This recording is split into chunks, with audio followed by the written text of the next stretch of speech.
So, Leslie asked if you've all voted. Have you all voted? I hear there's still time to write in a constitutional monarchy. The day is yet young for that. All right. So, this is the third time I've done this class, and it does keep growing. The first time I did this, there was a small room with 12 people in it, and 7 of them were Leslie's family members.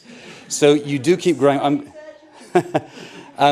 I'm glad that this class keeps growing, that entrepreneurship and engineering are alive here at Stanford. When I first started presenting here, I was part of the Cleantech Open. I was running this organization actually for 6 years and volunteered for 2 years before. I am no longer representing, Leslie, the Cleantech Open. I'm actually out in the real world doing real things with real companies, and I'm working with a Cleantech Open company that I think has a lot of potential. But before I kind of carry on, I want to give you a small commercial for the world's largest accelerator for cleantech startups. How many of you here have a cleantech type project that you're interested in becoming entrepreneurs of? Yes? I mean, any of you want to take your projects to market? I saw 3 very low hands. All right, so yes. I have to fix my omission. ICE 911 was invited to be the first nonprofit to participate in the Cleantech Open, and this was several years ago, I think 2013. And we became semifinalists, even though we didn't fit the model at all. And I was telling Rex, but why would Could you imagine Leslie not fitting a modle? No, you did a great job, no, Leslie. I always conform. And I was telling Rex offline, but why on earth not say it here? This was one of the best things we ever did for our projects. So I am a huge fan of the Cleantech Open, and I'm sorry I didn't mention it. No. Well, you know, it's great to have that commercial. So as I say, I'm no longer representing the Cleantech Open. I used to run the organization, but I do not anymore. I'm out doing things outside the, if you like, non-profit and academic world, and I'm back into the space of working with real companies who are really trying to solve a real problem. And the irony behind the Cleantech Open is it looks very different from a classic non-profit. Normally, non-profit organizations are there to serve minority groups who have a need for some kind of support. Well, we support a minority, I guess, entrepreneurs, but we support them in an unusual way. The organization supports entrepreneurs who could save the planet as long as they had access to the kind of help that's required to become commercial successes. If any one of you were to find a new way of producing, lecterns or podia for universities, it would be a terrific thing if you succeeded, but it wouldn't be a huge train smash if you failed. And of course, entrepreneurship makes us all very humble because there's a very high propensity to fail in entrepreneurship, and in cleantech entrepreneurship, an even greater propensity, which is why the Cleantech Open's founders started this model, and the model was that we need to find a way to provide commercial success, to build traction for companies that could make a big difference. And how do we do that? Well, we deconstructed, if you like, the process of entrepreneurship. And much of what I'm going to talk about this afternoon, is it's election afternoon, and I've got no idea where I am. But much of what I'm going to talk about this afternoon is to do with what it takes to take an engineering project, if you like, and make it into a commercial success. Okay, so failure. Failure is much more common in entrepreneurship than we'd like.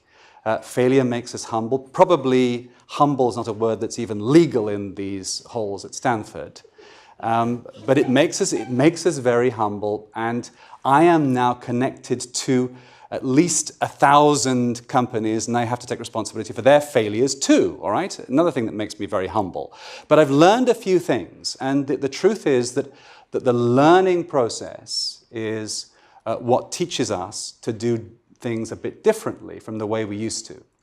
Now, the likes of Steve Blank, Alex Osterwalder, Alec Rees have, if you like, uncovered a new way of thinking about entrepreneurship. Are these names which are meaningful to you guys? Steve Blank is an amazing speaker and a professor here at Cal. Probably another word I can't mention in Stanford. And what he's done is to deconstruct the process and build a methodology around something he calls customer development.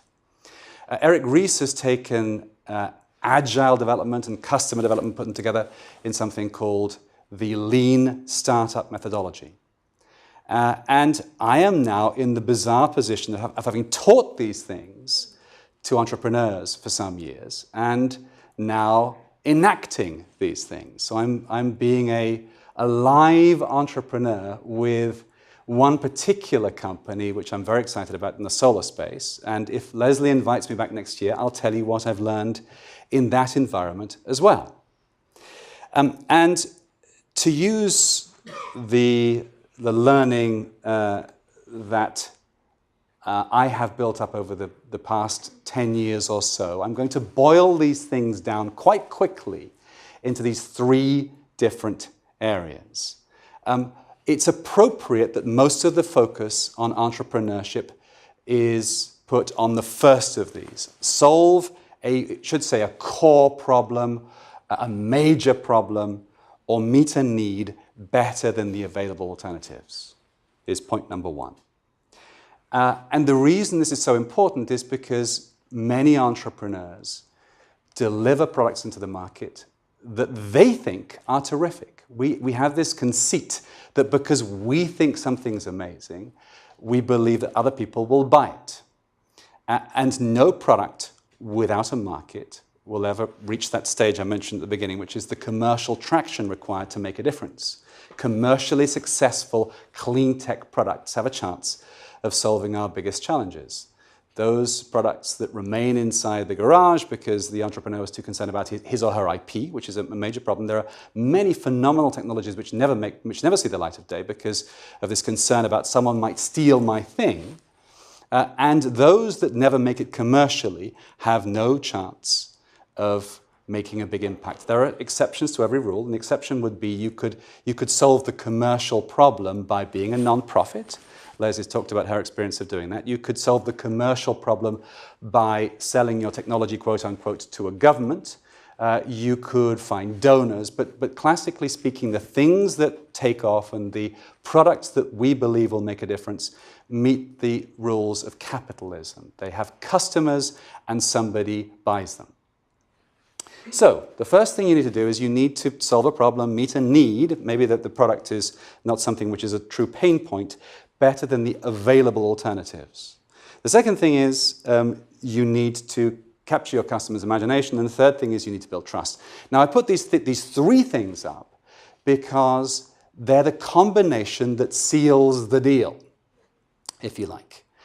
It's very hard to sell somebody something if it doesn't meet their requirements, if it doesn't solve their problem, if it's not something that they truly want or truly need. Now, there are, again, exceptions. You can buy small consumer products. But to make a difference, we need to have products that really meet a customer's need.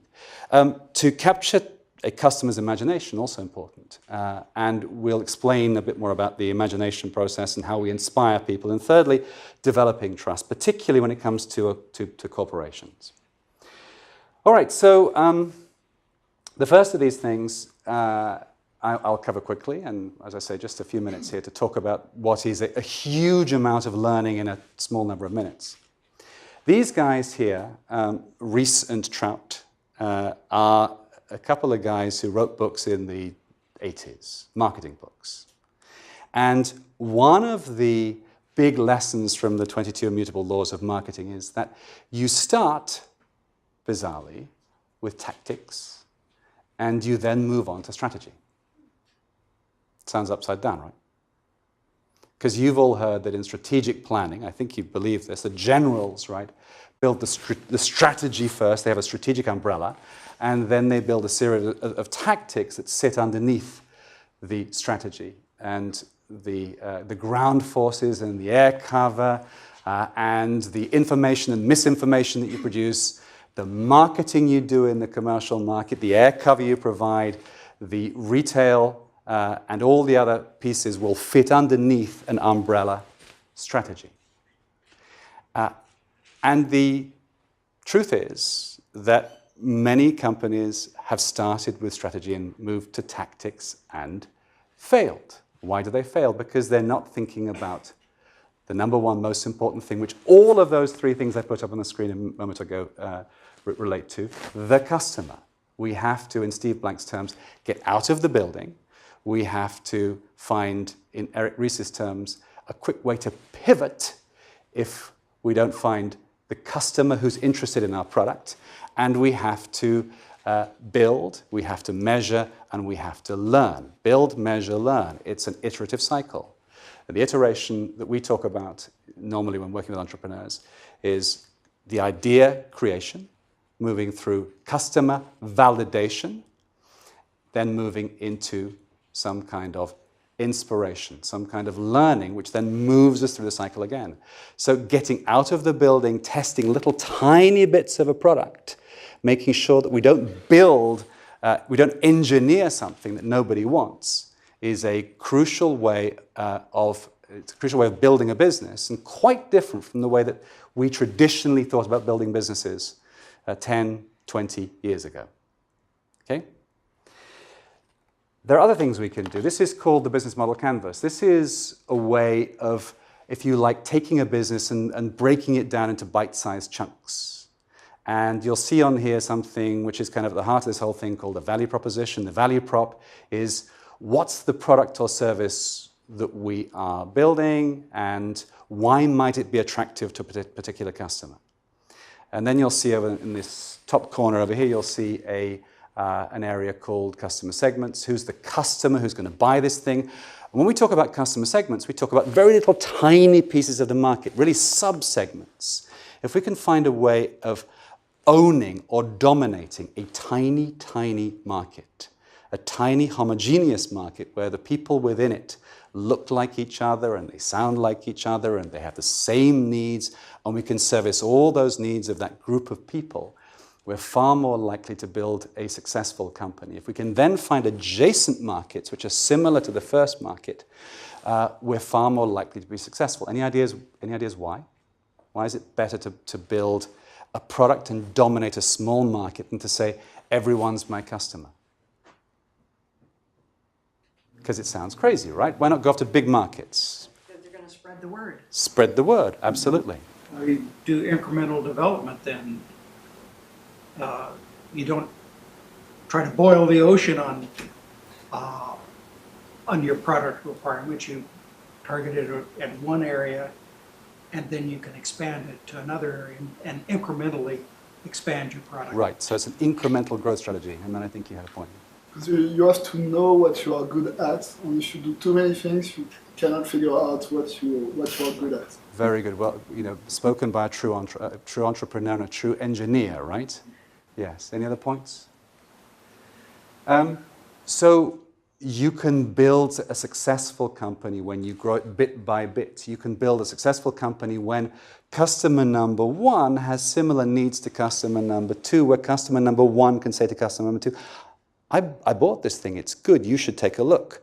When customer number two then comes to you, it's the same feature set as required by customer number one. A very quick way to kill a company is to have customer number one over here, who's an industrial packager, and customer number two over here, who is a consumer who just normally buys products below $200. How do you service their needs? How do you build a product that they both will enjoy? And then when you get customer number three over here, who's in a different country, with a completely different set of requirements, you find, and one of the fastest ways to failure is, you'll find that the customer service requirements grow exponentially. Now, we're talking, of course, about technology companies in particular. Yes, Leslie? I think also, and I don't think you've said it yet, you are able to enter the market with the leanest possible entry because you've understood this particular customer well, and as you said, you're incrementally then adding to that, which is probably part of the success, right? Right. Exactly right. So you can build it. I mean, one of the other core points, which I'll come on to in a bit, maybe we'll just cover it now, is something called pivot velocity, which comes out of this also. one of the ways of ensuring success and guarding against failure is to ensure that as you are experiencing things with customers, we're building small products which we test. We're not building the whole product, we're building small products. You may have heard this term, a minimum viable product, which Les is alluding to, the MVP. We're building a small product which we can test, and I can give it to you, and you can say, okay, well, this thing's all right. We didn't make a ton of assumptions. We didn't build a product with 37 features, and you then come to me and say, well, actually, of the 37, only 3 are useful. Right? Huge amount of work, only 3 are useful to me. We've asked you first, you've said just 3 things useful. We've built the product with 3 features. We've then, because you two are in the same business, you look like each other, we've then produced the same 3 feature product for you. And so we go, well, you might say, well, I need a 4th feature, but we can build incrementally. Now, if I'm not selling anything at all, or if I'm finding that the business model I'm building, which I'll talk more about before I move on from this slide, if the business model I'm building shows that there are some elements which need changing, we're going to pivot. We might change the value proposition, we might change the segment, we also might change the channel, the methodology we use to find you. We might say, okay, these things are working, but I'm trying to sell direct, and we should really use Apple stores to sell this product to our customers. Or something else. We want to ground ourselves as much as possible in what we know, because that's managing our risk, and we might change 1 or more attributes of this business model as we go on.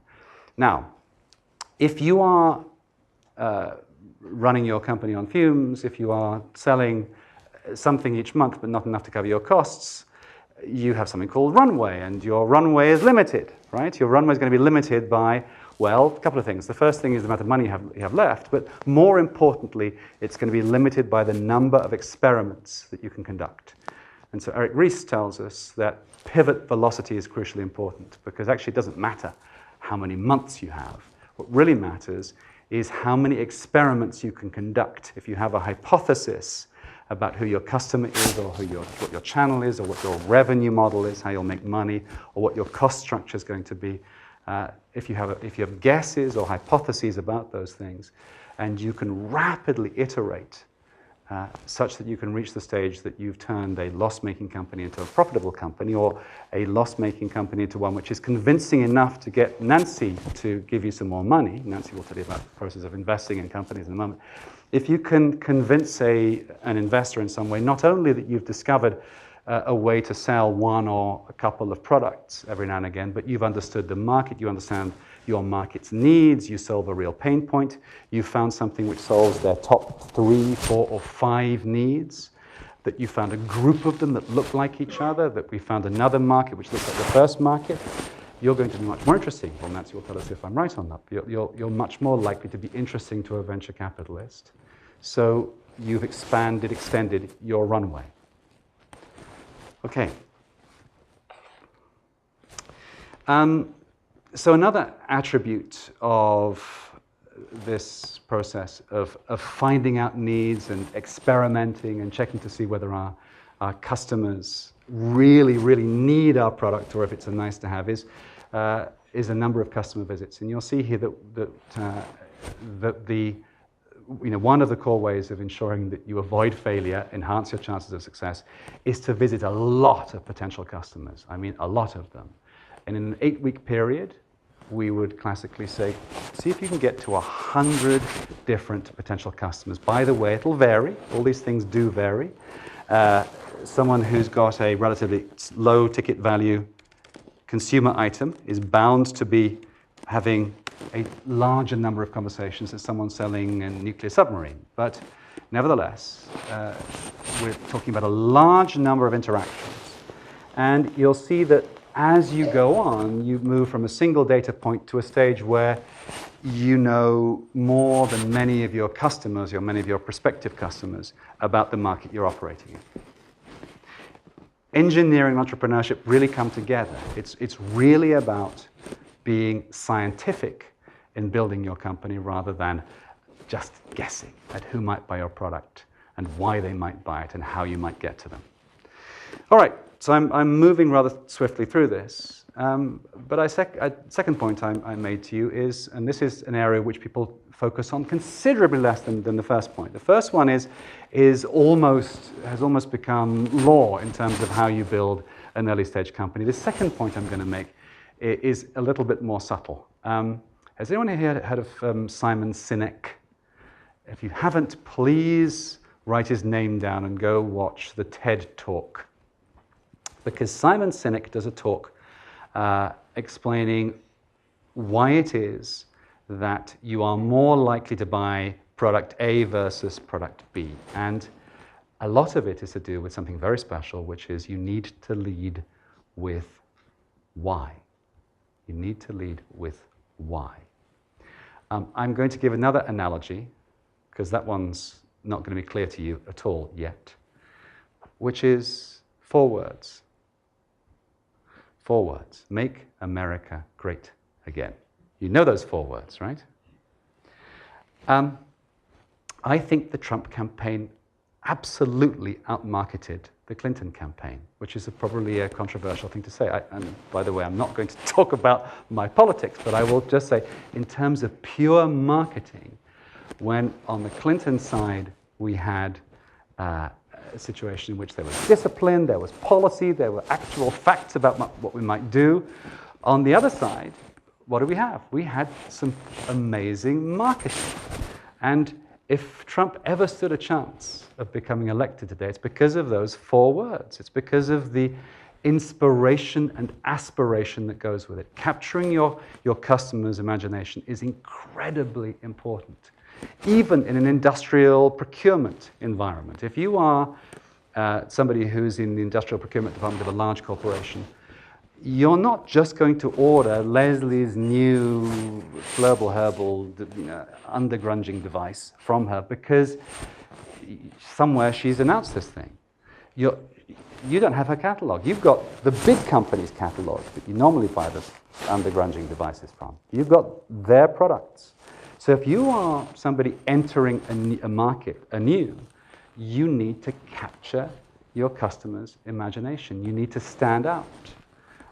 And it's an incredibly tough thing to do, but effectively, this word movement is what comes in here. You need to build a movement, particularly for consumer products, but even, as I say, for those ones that appear in large corporations. You have no real advantage as a small company over the big guys, except nimbleness and your ability to do some of these things here. Now, this could be enough of a reason to capture your customer's imagination. This could be enough, all by itself. But it may not be. And what do I mean by this? What I mean by this is that people often bring products to market in the clean tech space where they believe that the fact that it's cleaner or greener is the reason to buy. And sometimes it is. Sometimes, even in major corporations, the fact that it's cleaner or greener is the reason to buy. There are procurement departments in many big companies nowadays that have a requirement that a certain proportion of the products that they purchase, or indeed all the products they purchase, have to go through some kind of sustainability criteria, and they have to match those criteria. And you stand yourself in very good stead if your product is cleaner or greener than the alternatives. Some consumers will buy products because it's cleaner or greener than the alternatives. But it's not always the case. So the message comes back to, again, it's a hypothesis, you need to test it, you need to find out, and you need to make sure that your customers really believe and understand that the movement that you believe in is one that they believe in. That the inspiration that you're trying to create is one that appeals to your market. Your selling propositions are relevant to them.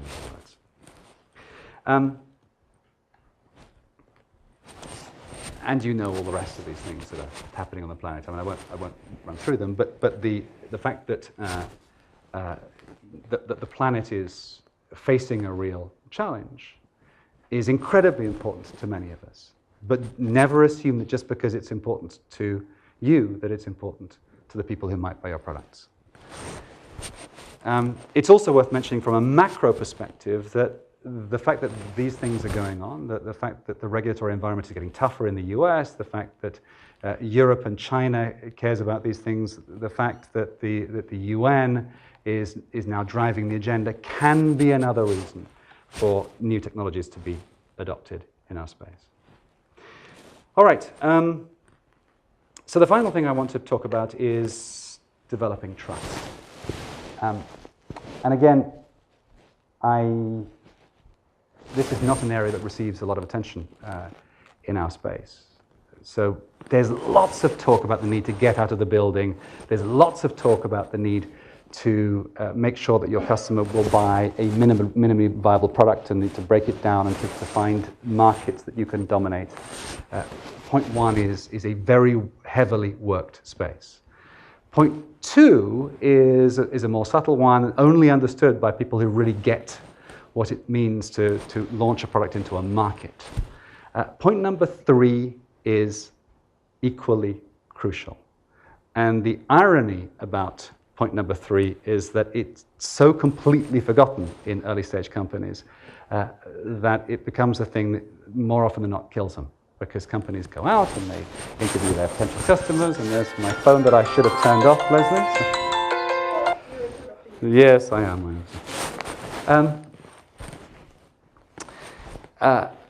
But number three is incredibly important. And it's incredibly important because people will not buy from me or from Leslie or from Nancy or from you unless they feel comfortable doing so. It's an obvious point, but it's a completely forgotten one. Unless they feel comfortable doing so. Now, this is particularly true of major corporations. It's particularly true of corporations who are in the business of changing their list of suppliers. And what happens when a new startup comes along and says, I've got a better mousetrap, and the corporation says, okay, well, let's put you through our sustainability criteria. Yes, great, you're cleaner, you're greener, we like that. What happens when they say, we need to see your balance sheet? What happens when they say, how many customers do you have that look like us? How many Fortune 100 corporations have you sold to in the past? What's the data that you have that proves... How much longer do I have, by the way? I'm going to overrun. I'll wrap up fast. What's the data that you have that proves that the claims you're making are valid? In the clean tech world, it's more often than not the case that we're doing things in a newer, better, cleaner way, which are, by definition, different from the way they're done. And it's more often the case that the markets that they're selling to are going to have some level of concern about trust. In the United States, for example, it is very common that a construction company isn't going to take a new construction material. Whose fault is it going to be if this construction material from which I've now built this new, cleaner, greener construction material fails in 10 years' time and you've gone bust? Who's going to take the blame 25 years from now when these engines we've supplied no longer work because the biofuel that you're producing doesn't work? So corporate customers is particularly relevant too. But it's also relevant to consumers. Early stage companies find it hard to sell to consumers when a product comes into market which captures the imagination, which meets their needs, but they don't trust. So what's needed? Well, we need to have methodologies for developing that trust. You've heard of a company called IKEA. I remember the first time I went into IKEA, and they had the snazzy kind of blue and yellow branding and the big warehouse, but they had something else as well. They had a machine in the corner which was simulating opening and closing this flimsy-looking, cheap but attractive door on this cabinet 10,000 times a month, so they could say, we have data that shows that this flimsy-looking cabinet is going to stand up to your children, whether the truth is there or not. I've got to tell you, my kids have destroyed most of the IKEA cabinets that we've bought in our house within months. But nevertheless, the data was there, so the trust was developed along with the rest of it. Okay, so entrepreneurship, clean tech entrepreneurship, they are much of a muchness. There's nothing I particularly have to go into in great detail in terms of clean tech entrepreneurship. This is very much a kind of primer in the beginnings of this, and I hope it's useful. I'm going to hand over to Nancy right now. Nancy will talk about the other side of this, which is the view from the investor. Don't forget to vote for the Queen. It's great to be back at Leslie's class and to see you all.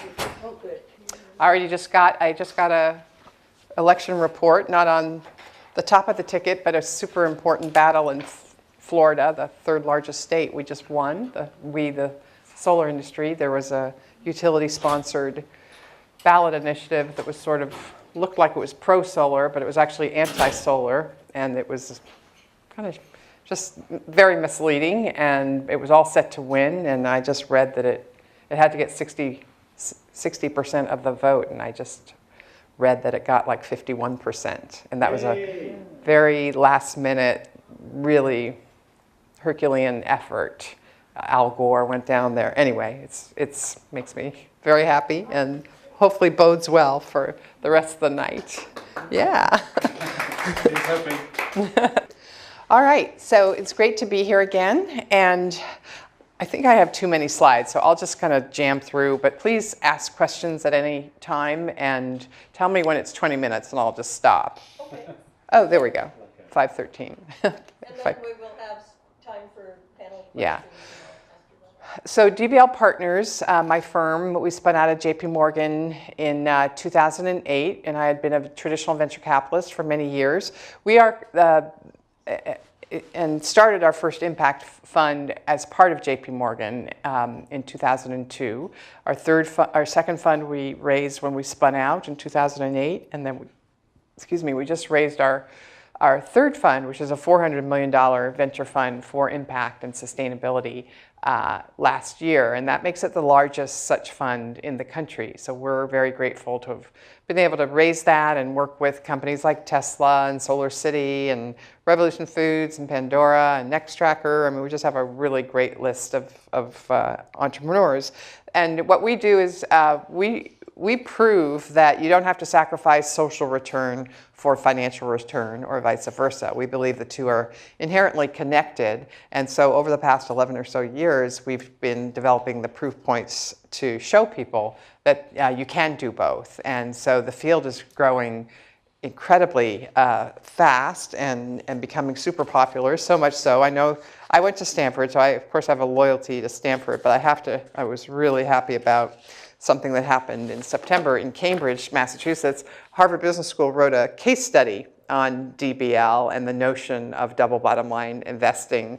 And it was actually Michael Porter's group, who's kind of the famous competitive theory professor that did it. So that was a real thrill. And now, hopefully, people will learn about impact investing across the country and at various business schools that use the case method. So we're on our way. We're really just trying to move forward and build a better case with more and more companies to show people that there is no sacrifice and get more people to do what we do in terms of blending the two returns. We all know that we confront very, very serious problems relating to sustainability. That's kind of the bad news. The good news is that we can do something about it. And I'm going to just focus on three sectors today. We could talk about the others. But three sectors, electricity, transportation, and ag, represent 60% or more of greenhouse gases. And so the good news is that there's huge markets here, and we can use innovation to disrupt the incumbents. And they do need disrupting. Let me just show you some of the brands here. If you think about GM, PG&E, Monsanto, John Deere, these are pretty, I mean, they're iconic for sure, but they're iconic in some ways, not so much for a track record of innovation, every 2 or 3 years like Apple does, but really because they've been around a long time. Some of these are even founded in the 19th century, not even the early part of the 20th century. So we clearly need to liven things up a bit and get some iconic 21st century names in there to develop products for 21st century needs, not those needs of the 19th or 20th century. And so that's really what venture capital is all about. So during sort of the latter part of the 20th century, look what happened in computers and telecom. And we've all lived through this. We've gone from the mainframe to mini computers to PCs to the cloud Telecom, your grandmother has that, had that landline, wireless landline, cell phones to smartphones. And our lives have been improved by this. I mean, sometimes when we're addicted to our phones, I think that maybe we haven't been improved so much. But in general, I think we would all agree that life is better for these innovations, and the downward cost of all of these products, the fact that many people can afford to have an iPhone. And in fact, through policy, starting next month, all low-income folks that get food stamps in this country will get an iPhone. So this is something that's ubiquitous. So what we feel is that finally, after 100 years, it's time for these sectors to kind of take a look at the playbook that we've seen in other sectors and start to innovate. And we are seeing that. You can see that we're moving from centralized fossil to microgrids and distributed renewables. Obviously, automobiles were making that change, started by Prius and now into full electric and eventually autonomous drive electric. And in agriculture, we're moving from that mechanical and the green revolution phase to more data-driven agriculture, precision agriculture as it's called. Also moving much more into low chemical inputs, more organic and sustainable agriculture. And what's happening along the way is that these sectors are really adopting many of the same themes of innovation as the computer and the IT sectors. They are different in their own way, and we'll talk about that, but these are some of the most dominant investment themes of our age. Personalization, transparency, cost reduction. This is really what drives venture investing across all sectors and has resulted in some really great returns. Now it's coming to a neighborhood near us in the sustainability sector, and that's very, very good news. So let's just take a few minutes to talk about those three sectors. What do we feel the future looks like in these industries? And I'll talk about sort of the technology pull and the demand, technology push rather, and the demand pull. So in automobiles, we really think there's a mobility trifecta, and that it's electric. We're going to electrify transportation across the board over the next decades. There's ride sharing and there's autonomous drive. This notion that transportation as a service as opposed to as some asset that sits in your driveway unused for many hours a day. And what's driving this is cheaper, less hassle. Many folks don't really want to own a car, especially in the city any longer. It's greener and it's safer. The data are coming out that autonomous drive is safer. So this really just blows apart what we think of as the automobile industry, and look at the comparison of the incumbents, sort of the 20th century. When I do this, I'm not diminishing the importance of the incumbents in the 20th century. Obviously, they were huge and they continue to play a huge role, but they're not alone anymore. That's my point, is that these companies here, these are just as important to the future of sustainable transportation as our incumbents are. When you look at agriculture, again, this is a little earlier. We're not, anytime you get a Tesla that the whole world knows about, that raises the level of knowledge. We're not quite there with ag, but some good trends. On the technology side, big data and analytics, the ability to have farmers get information that helps them make better decisions in terms of inputs, watering, energy use, that's all doable, and the good news is that it's cheap.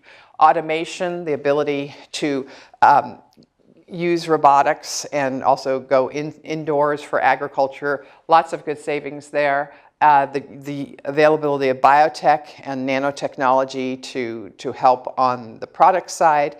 And on the demand side, you've got cheaper, greener, more choice, and more farmer independence. We're really seeing all the intermediaries that have existed in agriculture begin to be displaced, and they add cost every time that you take your grain from the farm to the silo to the distributor to the miller to the end user. I mean, there's just margin lost across that whole channel, and that's why we have such a problem with farmers staying on their lands. Well, I think you'll see that start to turn around as farmers become more empowered. What are some of the and so we talked about John Deere and Monsanto, of course, some of the big names there. These are some of the names that we are looking at. Some of these are investments already. Planet is a company that makes microsatellites, satellites about this big, that enable you to cheaply get daily or weekly images of land, and that helps you understand what's going on. And agriculture is a big application for this new technology of cheap, frequent images, because it can help you identify crop health issues and such.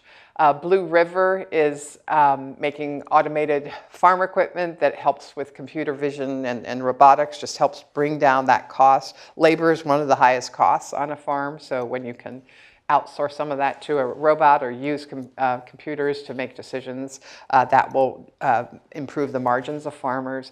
Appeal Sciences is a producer of a sort of a wash made out of plants and with water that basically covers plants. This is a food waste opportunity, covers the plants so that they don't rot as fast. And so you're able to keep avocados, on the shelf for weeks instead of, a day, instead of days. Or you're able to export, if you're in Africa, mangoes that you could only sell to southern, if you were in Kenya, you could only sell as far north as, say, Italy, because they would rot otherwise if you went further north. Now you can have a bigger export market for your fruit just by a non-toxic, non-GMO, FDA-approved wash. Really interesting company in Santa Barbara. And then Farmers Business Network, this is a company we were the seed investor in with Kleiner Perkins. This is a cheap member service, $500 a year for farmers to crowdsource your data that you collect on your tractors and that they've been collecting for decades, but they never really got their own access to the information. And so lo and behold, now they can crowdsource, see where they benchmark in a county. Are they in the 10th percentile or the 90th percentile in terms of their yields, in terms of their costs, in terms of how many pesticides they use, how much water they use, and then get ideas for how to, if you're low, how to get higher ranked and change your practices and save money. And also in the process of doing this, I mentioned how you're able to get rid of some of the intermediaries. The process of aggregating this information, and it's all anonymous, you begin to see, wow, people are paying vastly different prices for, say, corn seeds within the same county. There's no transparency historically, and now with big data that you sign on to for $500 a year, you all of a sudden know that you're paying a third as much as your neighbor is, and so Farmers Business Network is able to identify that problem and then just sell you the seeds directly at that lower price. So lots of ways to monetize the value and also improve the margins of farmers, which will be necessary if we are to feed, the ever-growing world that we live in. But just to show you how these are the points that Farmers Business Network has. I think they have about 12 million acres so far. They're only about 2 years old. And they will give you the seeding rates. They'll give you the crop intensity, what's growing where. It's just a very easy and easy to access information that farmers use iPads to receive. And then, are all these companies in your portfolio? all but the Blue River one. Okay. Yeah.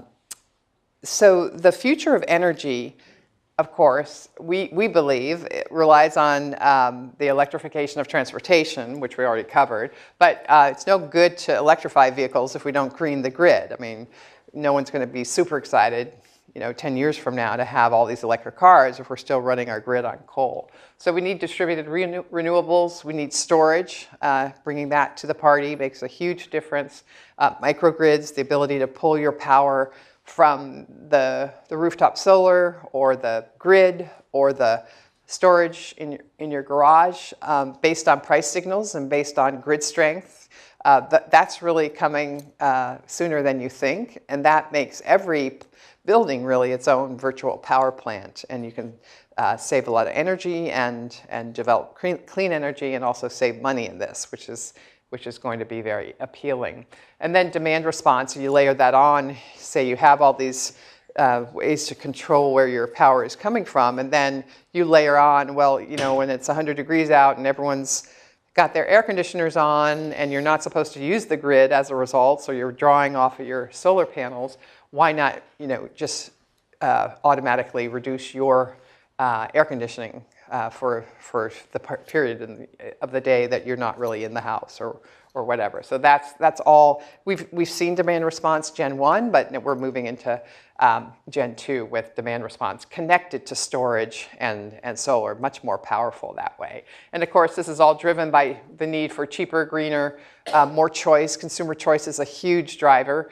We don't want to just be told what our electricity is by our utility anymore. I mean, some people do, which is fine, but a growing number don't. More reliability and more functionality, like I just described to you, that scenario is going to be very powerful. I'm just going to skip through the next the next few slides. This is the infamous or famous, depending on your point of view, duck curve, where if we have so much solar during the on a grid during the middle of the day, we have no real load, and then when everyone goes home and turns on their lights when the sun goes down, we have this amazingly high load. And so this is something that utilities and policymakers, really focus on and need to fix. Well, it's fixable with solar and storage and renewables and microgrids. You can really, that blue line, instead of having all this choppiness, you can smooth your load by introducing these technologies. So that's a huge plus. You're seeing a lot of storage projects going in, Utilityscale, both in terms of number of installations and number of megawatts. They're going to be iconic companies that really learn how to connect the distributed assets that is everyone's rooftop with solar and turn that into a generation asset. We have a company called Advanced Microgrid Solutions that is developing these virtual power plants I was telling you about. Already has 90 megawatts of contracts with SoCal Edison, and has just signed a deal with Invesco, a huge real estate conglomerate back east. These are kind of the names you're going to be hearing a lot more about going forward. And then finally on energy, this is a deal that we did in Africa. There are 1.3 billion people on this planet that don't even have electricity, and half of those are in sub-Saharan Africa. And so they use kerosene lamps, which are both unhealthy and bad for the planet. And so for about the same price, in these rural areas, you're able to have a small panel and a small battery and very efficient lamps and TVs and bring electricity to these homes for the first time at about the same price that you pay for kerosene, and also be able to pay with your mobile phone and have a loan product so you don't have to buy it all at once. This is happening. This company, OffGrid Electric, which has some people here in San Francisco, most people in Tanzania, and now other countries like Rwanda and West Africa. There are hundreds of thousands of homes that have already been converted, and this is just the beginning. This is kind of one of the highest impacts you can have, I believe, is to prevent a centralized fossil-based grid from being built in areas that are grid-free right now, and at the same time allow families to move into the middle class by giving them light and affordable clean energy. This is one of the benefits of my job. I mean, there's all kinds of risks and problems we face on a daily basis. But because this is so important, when you do important things, you get to go to pretty high-level meetings. And while we're all focused on the election today, and we've been very involved in a lot of policies here in our country and in our state, this is of interest to the Pope. And so on Saturday, I'm actually going to the Vatican to talk about this company and the off-grid opportunity with Cardinal Turkson and the Pope, Pope Francis. How exciting. Wow. You get to visit with the Pope on Sunday? One of the days. It's Sunday. It starts Sunday night, Monday, Tuesday, Wednesday. He's going to be there with us for half a day. I know. I know. Like all those times when we have headaches, and we worry about all of our companies, this kind of is one of the fun things you get to do. This is just more visuals on their products and such. So really what's happening is that when we started in the 2000s, there wasn't that much to invest in. You know, we had Powerlight and Tesla and Solar City. But the good news today is that there's so much to invest in, and Rex was really helpful in kind of helping you understand how to position what you're doing and really focus on narrowing your opportunities so as to increase the chances of success. But by the same token, we have to diversify. If financial investors need diversification, and now we just have an abundance of things to invest in. So I think I'm going to stop there. I have a whole policy thing, but we can get into that in the Q&A. So thank you very much. Do you want us to sit here? Come to the fun part where we go ahead and ask some questions. So I'll take the end one here, Okay. and we'll ask. We've got about 15 minutes until we're formally done. And I think you have to run right away, so we better be really fast about this. First, I guess before I go to the written-in questions, is there a single burning question there that just has to be asked? I see, right away. Yes. So it was about your breakdown of energy, transportation, agriculture. The energy and the transportation, I agreed with. I think that's a lot of what people are thinking. I was really surprised in your agriculture. When I think about agriculture and climate change, I think about issues around resilience, yields, irrigation issues, and water accessibility. And I didn't see that as any of the pull factors in your... Yeah, no, it's there. It's just that it's very hard to make money in a company that's just doing one input. Because that's not how farmers work. They work with all inputs. And so, and usually they use too much of everything. That's kind of a gross generalization, but if you really look at what's happening, they plant too many seeds, they use too much fertilizer, they use too much pesticides, they use too much water.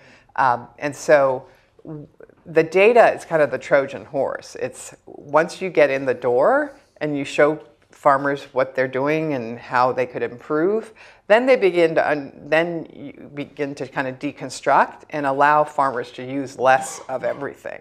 And so that's how you get, because you're measuring it. You can't really make a compelling case for a farmer until you've measured and shown them that they're overwatering or they're growing a crop in an area that really isn't suited for it and they should switch to something else.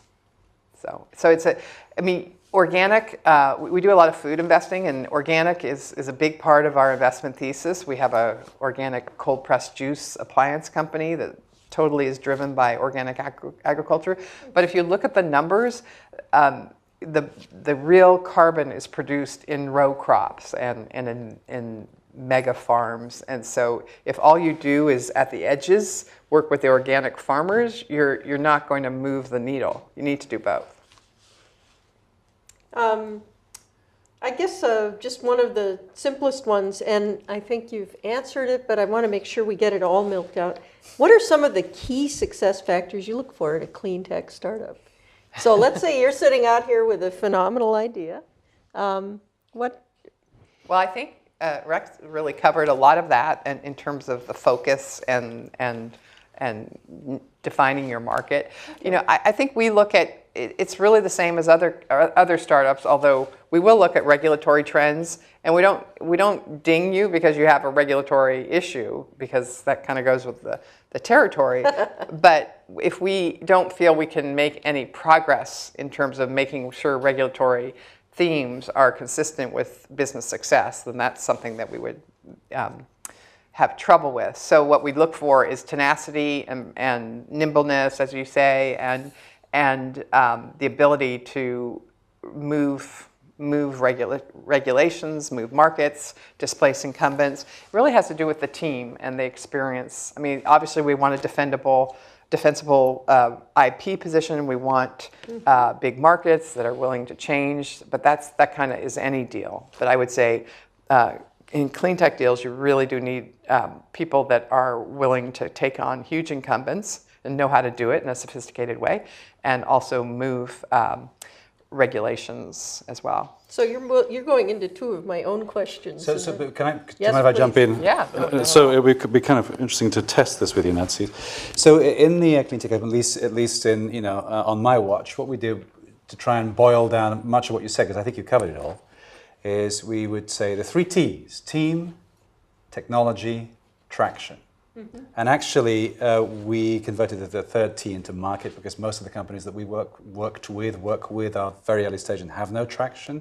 So traction potential or the market. So, but in that order, more or less. And much of what I spoke about today was to do with the market side and the market definition and the domination of the market and penetration of the market. So, but the interesting thing is that in talking to a lot of venture capitalists, the number one thing that we always get back is, let's start with the team, because if the technology is mediocre but the team's great, the team will figure it out. If they haven't got much traction but the team's great, then they'll figure it out. So interesting to get your perspective. Absolutely. I mean, obviously you'd always like to have an A on both the team and the product, but in some ways I'd rather have an A- team and a B- product than vice versa. Right. Because you can't always pivot, and not always. I mean, sometimes you just won't succeed. But with a nimble, strong team, you can take something that isn't perfect and turn it into something that will be viable. Yeah. So my own list of what I was wondering if you guys would pick between, and I think we've heard it, is I had, so what's most important to you? Technology, team, commitment, IP, market fit, collaborations, other. I'm hearing team. Yeah. Because the team kind of results in all of those other things coming into place. And you would. Yeah, and it's worth just mentioning. I think I said it, but there's a huge focus, particularly I think in people who are kind of arriving in Silicon Valley, to be very protective of the IP and to make sure that they don't tell anyone about what they've got this thing, and to be into stealth mode forever. And of course, there's value in being in stealth mode for some period of time, but it's probably an overpreciousness. Many of the companies that succeed because they're open, because they get lots of advice from lots of good people, because they use Silicon Valley, they use the resources that are out there, they use people like Nancy, they go and they talk to venture capitalists. And frankly, if your IP is so thin that by describing it to somebody, they could just steal the whole thing, you probably haven't got a company anyway. There you go. Another one that you touched on was, so here's my question related to it. What's the relative importance of policy and entrepreneurial technology in addressing climate change? And what's important about how policy and technical arenas interact? It's it's essential. I mean, I have sort of another trifecta in addition to the mobility trifecta, which is it takes innovation or technology, it takes policy, and it takes capital. I mean, that's kind of the world that we live in and that we navigate through, and that entrepreneurs do as well.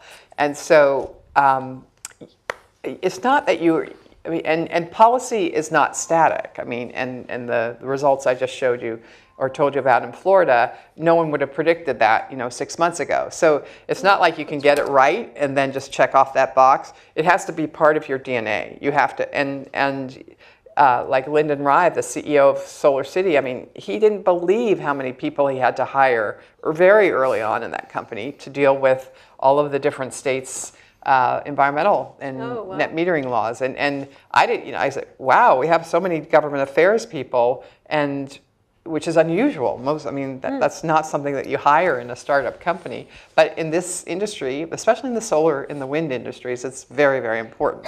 So, you can use trade associations and all of that. But when it comes down to it, in uncharted territory, which is what this is, the leading market players will set the policy dialogue. Yeah. It's very interesting what you're saying, that we're living in this world where startups have to get involved in policy in the way that, but I mean, we have many, many instances of this kind of thing. And it just occurs to me, one of them is one of the founders of the Cleantech Open actually was involved in an electric bus company. You may know the company. Proterra. Indeed. So a lot of Mark's work was about going to Congress, seeing if there were if there were means to get governments to the stations to get the demand pull from municipalities.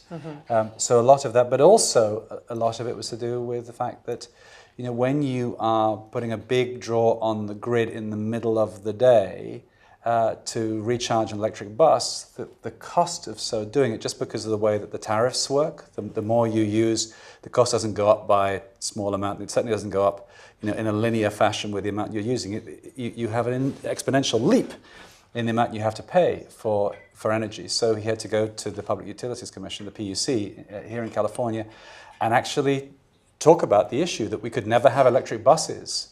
You could never have that replacement take place if there weren't some way of changing those tariffs. It's a bizarre thing for a startup to have to take on, but as you say, the leading companies then change the regulatory environment for everybody. Yeah, that's wild. What are your thoughts on Bill Gates' Breakthrough Energy Coalition? Will it really bring breakthrough technologies to the forefront of the clean tech revolution, or will there really be a huge financial gap between innovation and funding bringing it to scale? Well, I feel we need it all. While I am not in a position to invest in things that are going to take 20 or 30 years to come to fruition, if mega family offices want to do that, I say more power to them. My feeling is that he's going to do both. I mean, and not that I'm directly involved, but what I've heard is that they're going to, go for some real long odds kinds of investments, but also do some that are nearer term. And so I do think it's important to make sure that we have a healthy ecosystem that creates companies that can help now as opposed to 10 years from now. Yep. Having said that, it's a free country. If people want to do both, I think that's great. And there's another program called, the criteria for the coalition are those announced also at the Paris summit, which is Mission Innovation. There's another program which launched in the UK called the Apollo Global Program. And they're all very similar to each other. Apollo Global wants to get countries devoting 0.02% of their GDP, I think it is, to solving these big problems. They all have a place. I mean, we talked today about the need for commercial traction. If you have a product which is not interesting to a particular market, then you have a problem. But on the other hand, if you can find a source of funding which is non-commercial, then other things can happen. So one of the cool things here we have in the US is ARPA-E, the Advanced Research Projects Agency for Energy. And what they do is they fund the kinds of things that Nancy probably wouldn't fund. They're going to or they come in, or I come in right after them. Or you come in after them because they've taken the technology risk out, and then we're now moving into a phase where it comes back to the team and other things as well. I think every year in the Cleantech Open, I used to look at 5 to 10 really kind of wild, way out there companies that had something which, if they could raise 10 or 15 or 20 or sometimes more $1 million, then the technology could change the planet. But who was going to ever find that 10 or 15 or $50 million? Well, now there are ways of those things happening, and then they can enter the mainstream venture capital and capital markets funding mechanisms.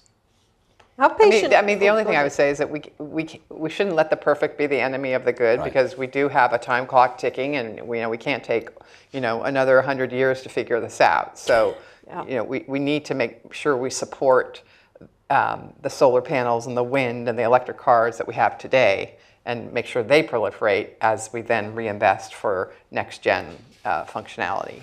That's another angle on the how patient does capital have to be in the clean tech space?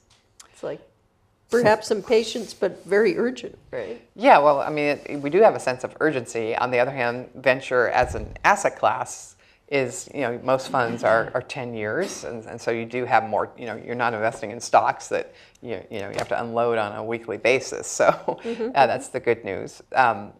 So, I think that it really, you have an investment period in a fund for the first 3 to 5 years, and then you have kind of use years 4 through 9 to kind of start harvesting everything, and then you've always got some laggards, and kind of you work those out over a longer period of time. So, I mean, that's the model of our business, and it's not always perfect, but it works pretty well.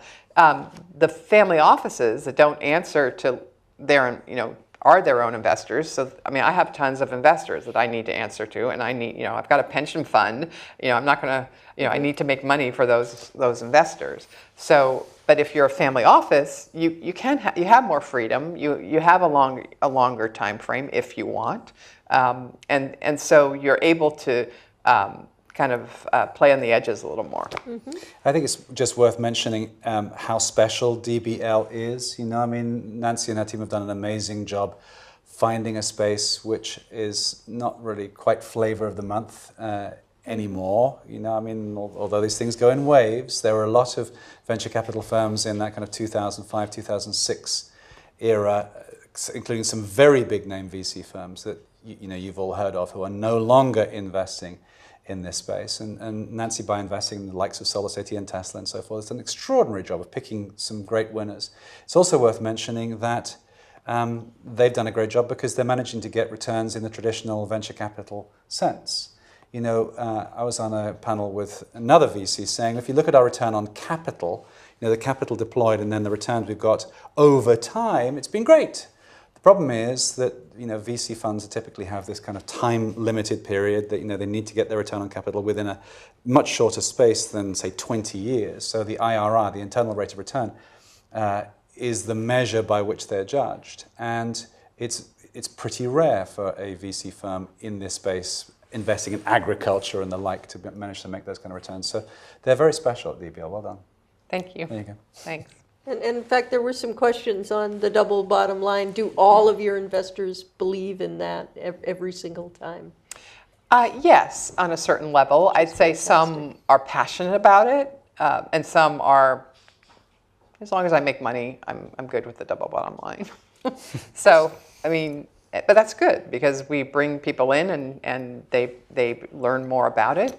And then there are people that are just passionate and they help build the field. So I think it's really important to have a diversity of investors and to be able to, it makes our job, we have to please everyone. And so it's not enough just to, have a mission. You have to back that up with the results that allow you then to scale. We wouldn't have a $400 million fund if we weren't being responsive to the people that want to make money and make a difference. Fantastic. I saw an urgent question back here. Yeah, so kind of pulling together the last question and a few things from the presentation, Nancy, I really enjoyed the framing of, the VC model has been applied to the technology in software, et cetera, and we've had all these incredible companies.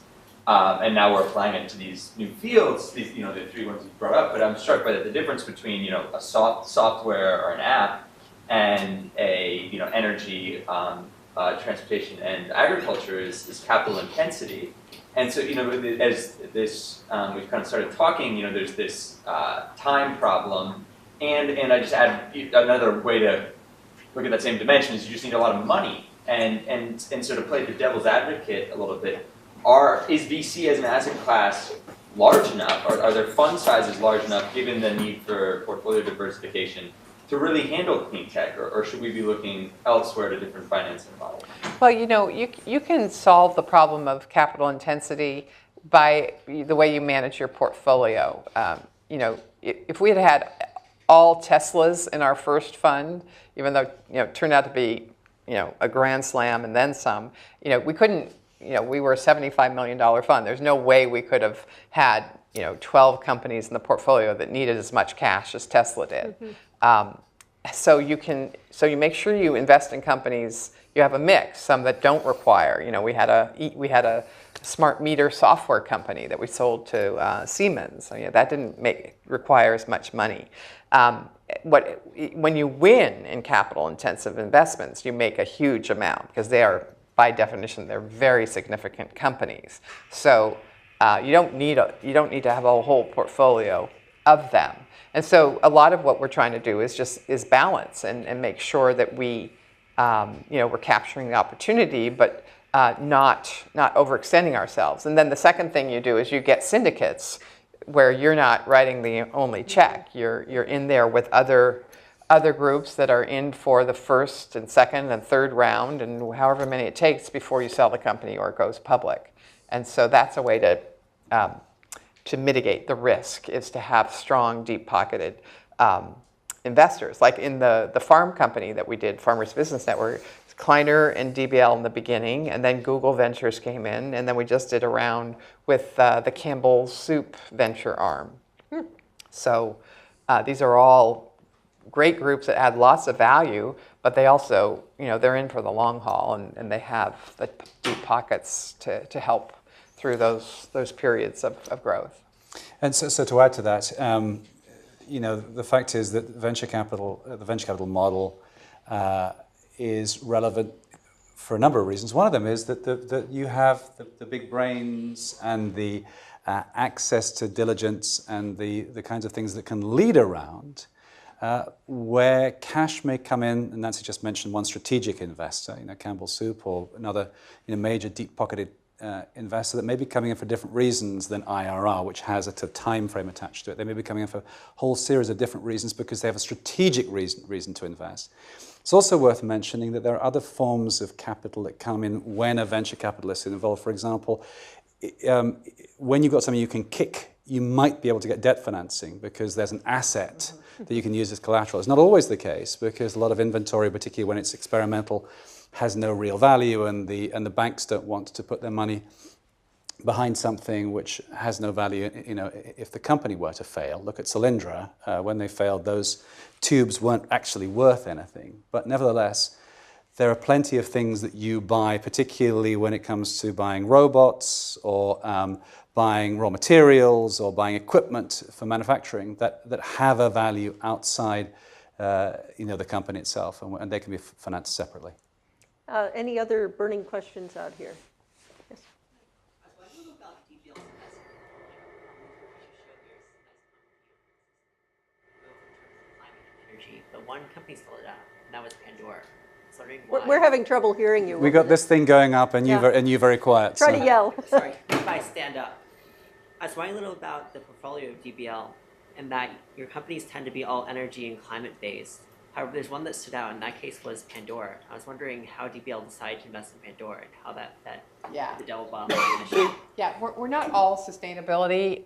You're asking about kind of what do we decide to invest in. We have a core commitment to sustainability, and so maybe 60%. But we also invested in Pandora. We invested in the Muse, which is a career building site for millennials that's really taking off. We're in the Real, which is a online luxury consignment site headquartered up in San Francisco that's also doing extremely well. So the reason we do that is for financial returns, to diversify. And when solar was in the tank, digital music was not, and then when digital music was in the tank, solar was not. So that worked out well. But we also want to prove that impact lives in any company. And while it's obvious why Tesla has social impact or Solar City, it isn't as obvious for Pandora. And so what we do in those companies is we work to bring out a social impact. And in the case of Pandora, we had a whole community engagement program with them where they taught music. They still do in a low-income school where there was no music budget, and the employees, many musicians obviously, work at Pandora.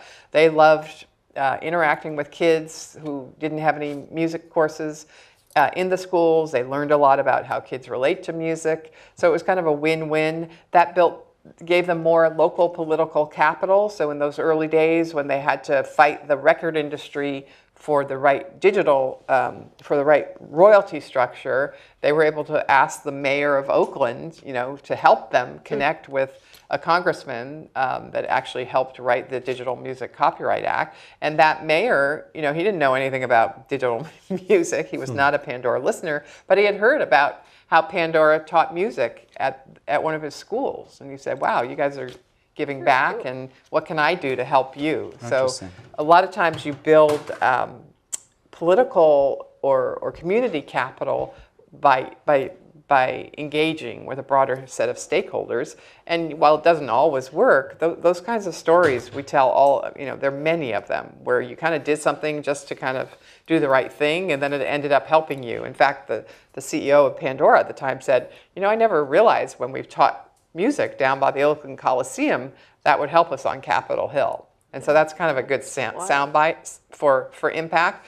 And so that's why we do it because we love entrepreneurs of all stripes, and we want diversification, but we also want to show people, maybe you don't like electric cars. Maybe you don't want to go work at Tesla. Maybe you're really a musician and you want to have impact. We do that to show you that you can have impact even though what you're doing isn't obviously impact.